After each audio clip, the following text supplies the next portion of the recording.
Lorsque nous lisons la Bible dans le livre de Jean 13, verset 34 au verset 35, Jésus dit ceci. Je vous donne un commandement nouveau. Aimez-vous les uns les autres comme je vous ai aimé. Aimez-vous les uns les autres. À ceci, tous sauront que vous êtes mes disciples. Alléluia. Bien-aimé, ce que nous devons savoir est que Jésus, c'est lui-là le Dieu créateur. Le Dieu le tout-puissant. El Shaddai. C'est lui-là le Yahvé de l'Ancien Testament, mais qui s'est manifesté en chair. C'est lui qui avait donné à Moïse la loi. Ce qu'on appelle la loi de Moïse. Les lois de l'Éternel sont parfaites.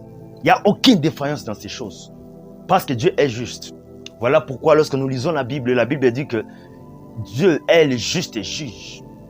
En Dieu, il n'y a pas de corruption. Dans le livre de Matthieu 5, le verset 17, j'aime beaucoup plus la version français courant. Jésus dit ceci dans la version français courant. Je ne suis pas venu pour abolir la loi. Je ne suis pas venu pour supprimer la loi, non. Mais je suis venu enfin de donner leur vrai sens. J'aime cette traduction-là. Jésus n'est pas venu pour abolir la loi de Moïse, pour supprimer la loi de Moïse, non. Il est juste venu pour révéler, pour donner une nouvelle lumière, pour compléter à cette loi-là, pour donner la vraie valeur, le vrai sens. En droit, lorsqu'une nouvelle loi est donnée, il y a deux sens dans ces choses-là. Premièrement, c'est que soit cette loi-là est venue pour abroger l'ancienne et compléter par une nouvelle. Deuxièmement, soit on garde l'ancienne, mais on vient modifier ou compléter par la nouvelle loi. Ce n'est pas tout le monde qui a cette possibilité-là de changer une loi. Il n'y a que certaines personnes bien déterminées qui ont le droit d'éditer une loi. Ce n'est pas donné à tout le monde. Un policier ne peut pas changer une loi de la République. Un militaire, un PCR ne peut pas changer la loi d'un pays parce qu'il n'est pas habilité à le faire. Il n'y a que les gens qui sont habilités à le faire qui peuvent les modifier ou changer. Voilà pourquoi Jésus, lui-même étant la personne qui avait donné la première loi, il n'y avait que lui-même qui avait la possibilité de donner, soit de modifier, soit de compléter par une nouvelle. Voilà pourquoi il a eu l'audace de dire que voici, je vous donne un commandement nouveau. Il vient compléter avec l'ancien un autre commandement. Le nouveau commandement de Jésus, ça ne contredit pas l'ancien, non. Ça ne contredit pas les lois de Moïse, non. Ça n'abroge pas non plus, mais ça vient juste pour le compléter. Quand il dit que aimez-vous les uns les autres comme je vous ai aimé, en fait, c'est pratiquement le résumé de la loi de Moïse. L'amour résume toutes les lois de l'Ancien Testament. L'amour, ça résume tous les commandements de l'Ancien Testament. Car si tu as de l'amour du prochain, tu vas honorer ton père et ta mère. Si tu as de l'amour, tu ne vas pas tuer ton prochain. Si tu as de l'amour, tu ne vas pas commettre l'adultère. Tu ne vas pas voler l'objet appartenant à autrui.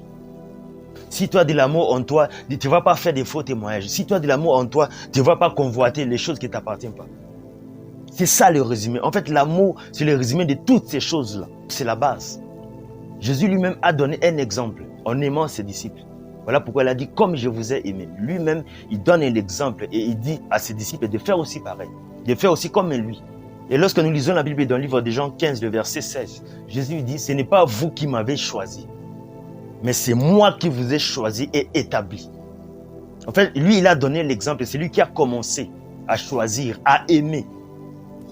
Dieu n'a pas l'amour, mais lui-même, il est amour. En fait, la personne de Jésus, c'est même l'amour en soi. En Jésus, nous avons une grâce extraordinaire. Imaginez, Dieu lui-même est venu nous chercher. Dieu lui-même a pris la décision de venir nous chercher. Nous n'avons rien fait. On n'a déployé aucun effort. Pendant que nous étions des pécheurs, pendant que nous étions des incirconcis, destinés à la perdition éternelle, destinés à l'enfer. Mais Jésus lui-même, il prend la décision de venir vers nous. Bien-aimés, en Jésus, nous avons une grâce extraordinaire. Voilà pourquoi lorsque nous lisons la Bible dans le livre d'Éphésiens 2, le verset 8 au verset 9, l'apôtre Paul dit que c'est par la grâce que vous êtes sauvés, par les moyens de la foi. Et ça ne vient pas par vous. C'est un don de Dieu. Alléluia. Bien-aimé, ce n'est que par amour. Aujourd'hui, on peut t'appeler sœur en Christ. Aujourd'hui, on peut t'appeler frère en Christ, chantre. On peut t'appeler prédicateur, modérateur aujourd'hui. Mais c'est grâce à notre Seigneur Jésus-Christ. Jésus lui-même a décidé de donner un exemple. La Bible dit qu'il partait par-ci, par-là, en faisant du bien aux gens, en faisant des miracles, en guérissant des gens. Tout ça, c'était par amour. Il nous donne un exemple à suivre.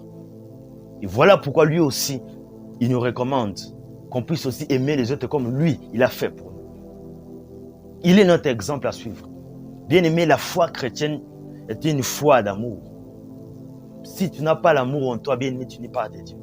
C'est ce que Dieu nous recommande. L'amour des prochains. Ça doit se manifester dans nos cœurs. Ma prière pour vous aujourd'hui, c'est que Dieu puisse remplir l'amour véritable dans nos cœurs. Que Dieu puisse remplir l'amour comme une fournaise de feu dans nos cœurs. Afin que nous puissions montrer cet amour-là envers les uns les autres. Afin que nous puissions développer cet amour-là pour nos prochains. Et l'amour doit nous caractériser. Lorsque nous regardons l'église primitive, c'était l'amour qui était leur cohésion. Ils étaient dans l'amour du Christ. Et lorsque nous lisons la Bible, j'aime ça.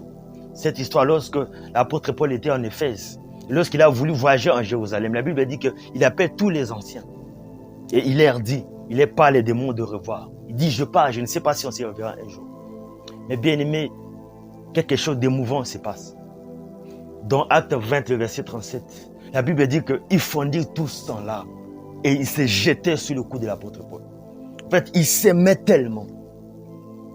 Ils se sont jetés sur le cou de l'apôtre Paul.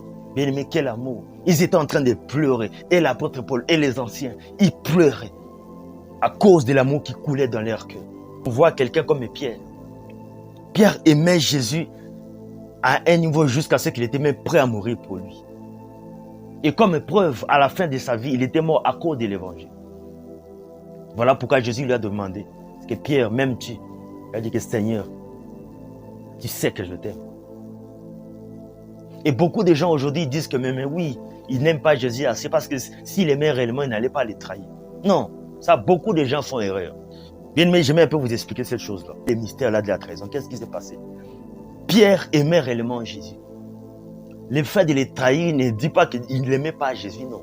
En fait, c'est quoi les mystères qui cachent derrière ces choses? Nous devons savoir que cette nuit-là, la seule et l'unique personne, selon les prophéties, selon les prédictions, selon le plan de Dieu, ça devait seulement être Jésus qui devait être crucifié, qui devait être mort pour le salut de l'humanité. Pierre ne devait pas mourir ces jours-là. Voilà pourquoi Dieu a créé une circonstance qu'on puisse l'épargner de ces choses-là, parce qu'il n'était pas destiné à mourir. Le sang de Pierre ne pouvait pas sauver l'humanité. Il y avait seul Jésus qui devait mourir. Voilà pourquoi Dieu a créé ces choses-là. La trahison était juste une stratégie pour éloigner Pierre de la mort ces jours-là. Voilà ce qui s'est passé. Voilà pourquoi Pierre a trahi Jésus. Mais Pierre aimait Jésus de tout son cœur. Pierre est mort à la fin de sa vie à cause de l'évangile. Bien aimé, je me demande si nous avons encore de l'amour dans ces temps de la fin. Je me pose encore la question si l'Église a cet amour-là que Jésus nous a donné. C'est ça ma plus grande question. Bien aimé, le diable est entré tellement dans l'Église qu'il a touché le cœur des croyants. Les enfants de Dieu, ils n'ont plus l'amour. C'est la haine dans leur cœur. Parce que si on s'aimait réellement, on ne devait pas aujourd'hui s'empoisonner les uns les autres. Si on s'aimait réellement, on ne pouvait pas avoir ce racisme. On ne pouvait jamais avoir le tribalisme. On ne pouvait jamais avoir la xénophobie, les favoritismes, l'inégalité, les meurtres, les homicides. On ne pouvait jamais voir ces choses. Qu'est-ce qui pousse les gens à faire ces choses-là? C'est à cause du manque d'amour dans leur cœur. Tu ne peux pas te dire chrétien aussi longtemps que tu n'as pas l'amour dans ton cœur. Comment tu te dis que tu es chrétien mais tu n'aimes pas ton prochain? C'est impossible. Les chrétiens, c'est l'amour. Nous devons nous aimer les uns les autres, comme Christ nous a aimés. Jésus a donné sa vie pour nous. Et tout ce que nous demandons, c'est de nous aimer les uns les autres. Bien aimé, c'est bien d'aller à l'église, c'est bien de prier, c'est bien de faire des miracles, mais si tu n'as pas l'amour en toi, bien aimé, ça ne démontre pas ta vraie foi en Jésus. Car notre foi consiste à s'aimer. Comme Jésus il a dit, je vous donne un commandement nouveau. Il a fait une mise à jour. Il a complété la loi par l'amour. Voilà pourquoi notre vie doit être caractérisée par l'amour. Pas l'amour hypocrite, le vrai amour dans nos cœurs. C'est ce que Dieu nous demande dans ce temps de la fin.